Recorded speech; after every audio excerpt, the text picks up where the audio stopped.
കൂട്ടുകാരെ good morning. നമ്മൾ നേരിട്ടുകൊണ്ടിരിക്കുന്ന ചോദ്യങ്ങളിൽ എപ്പോഴും ആവർത്തിച്ചു വരുന്ന ചോദ്യത്തിൽ ആവർത്തിച്ചു വരുന്ന ഒരു വാക്കുണ്ട്, പെരുമാറ്റം. മറ്റുള്ളവർ നമ്മളോട് എങ്ങനെ പെരുമാറി എന്നല്ല, നിങ്ങൾ എങ്ങനെ മറ്റുള്ളവരോട് പെരുമാറി എന്നതാണ് എപ്പോഴും നമുക്ക് നേരെ എത്തുന്ന ആ ചോദ്യം. ഒരിക്കലും നമുക്ക് മറ്റുള്ളവരുടെ പെരുമാറ്റത്തെയോ അവരുടെ ചിന്താഗതിയെയോ സ്വഭാവത്തെയോ ഒന്നും മാറ്റാനോ തിരുത്താനോ പറ്റില്ല. മാറേണ്ടത് നമ്മൾ തന്നെയാണ്. മറ്റുള്ളവർ എങ്ങനെ നമ്മളോട് പെരുമാറണം എന്ന് നമ്മൾ ആഗ്രഹിക്കുന്നുവോ അതേ രീതിയിൽ നമുക്ക് മറ്റുള്ളവരോട് പെരുമാറാം, അല്ലേ? അപ്പൊ പെരുമാറ്റം എന്ന് പറയുന്ന ഈ ഒരു ചെറിയ വാക്കിന് നമ്മുടെ ജീവിതത്തിൽ വലിയൊരു വിലയുണ്ട്.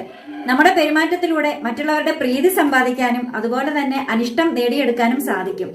വെറുതെ എന്തിനാ അനിഷ്ടം നേടിയെടുക്കുന്നത്? ഒരു കുഞ്ഞു ജീവിതമേ ഉള്ളൂ. നമ്മളിങ്ങനെ ഓടി ഓടി ഓടി ഓടി അവസാനം തളർന്ന് നമ്മളെല്ലാവരും എത്തുന്നത് ഒരേ ഒരിടത്തേക്ക് മാത്രമാണ്. എന്തൊക്കെ നേടിയാലും എത്രയൊക്കെ അഹങ്കരിച്ചാലും എത്തേണ്ടത് അവിടെ തന്നെയാണെന്ന് ഇടയ്ക്കെങ്കിലും ഓർത്താൽ നല്ലതായിരിക്കും, അല്ലേ?